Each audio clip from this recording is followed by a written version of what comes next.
الرجیم بسم اللہ الرحمن الرحیم السلام علیکم ورحمۃ اللہ وبرکاتہ۔ میں ہوں محمد جلیل خان مخلص اور آپ دیکھ رہے ہیں G S school and college tuitions coaching academy system کا یوٹیوب چینل۔ ہمارا دعویٰ ہے کہ ہم پڑھاتے نہیں سکھاتے ہیں۔ اردو زبان کی تاریخ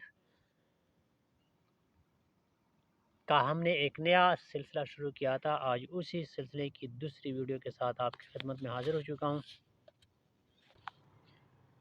ویڈیو شروع کرنے سے پہلے آپ نے G S school and college tuitions coaching academy system کا یوٹیوب چینل سبسکرائب کرنا ہے، لائک شیئر اور کمنٹس کریں اور ویڈیو آخر تک دیکھیں۔ تو یہاں پہ جو آج ہم پڑھیں گے اسم کے بارے میں، اسم کا بیان ہے۔ یہاں پہ جو ترتیب دی گئی ہے وہ ترتیب تھوڑی مختلف ہے، لیکن ہمارا بنیادی مقصد جو ہوگا وہ یہ ہے کہ ہم اس ویڈیو سے جو اسم کی تعریف ہے یا اسم کی پھر تقسیم ہے، پھر اسم کی جو مختلف جو اقسام ہیں ان کے بارے میں مختصر سے جان لیں، چونکہ یہ جو ہے گرامر جو ہے اس کو ہم بنیادی گرامر کہتے ہیں، اور بنیادی گرامر جو ہے وہ چھوٹی یعنی کلاس 1 سے لے کر 8ویں جماعت تک جو ہے نا وہ طلباء و طلبات کے لیے ہیں۔ تو آئیں شروع کرتے ہیں۔ بحث سے اسم، تعریف اسم۔ اسم وہ کلمہ ہے جو بغیر ملائے دوسرے لفظ کے اپنے معنی سمجھائے اور اس کی حیت سے کوئی زمانہ مفہوم نہ ہو۔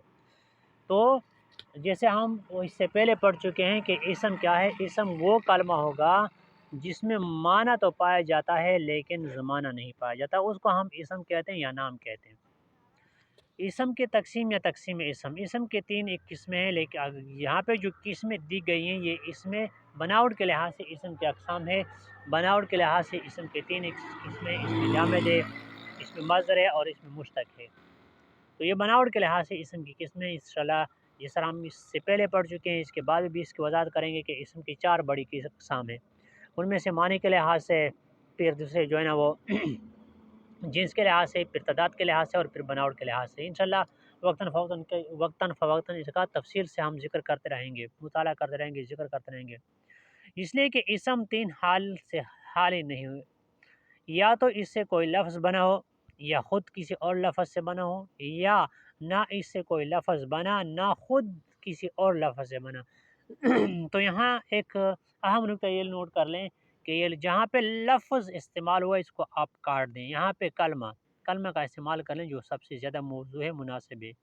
پس اول کو مصدر اور دوسرے کو مشتق اور تیسرے کو جامد کہتے ہیں۔ جامد کا بیان، تعریف جامد۔ جامد وہ اسم ہے جس سے کوئی لفظ مشتق نہ ہو، مشتق یعنی نکالا گیا نہ ہو، اور وہ خود بھی کسی لفظ سے مشتق نہ ہو، جیسے میز، کرسی، قلم، کاغذ وغیرہ۔ تفصیل سے ہم انشاءاللہ اس کا ذکر کریں گے اور کر بھی چکے ہیں۔ تقسیم جامد، جامد 2 قسم کے، ایک نکرہ ایک معرفہ۔ تو نمبر 1 ہے نکرہ، وہ اسم کے غیر معین شخص یا چیز پر دلالت کرے اور کسی جنس کے تمام افراد پر دلالت کرے، جیسے مرد، بکری، درخت۔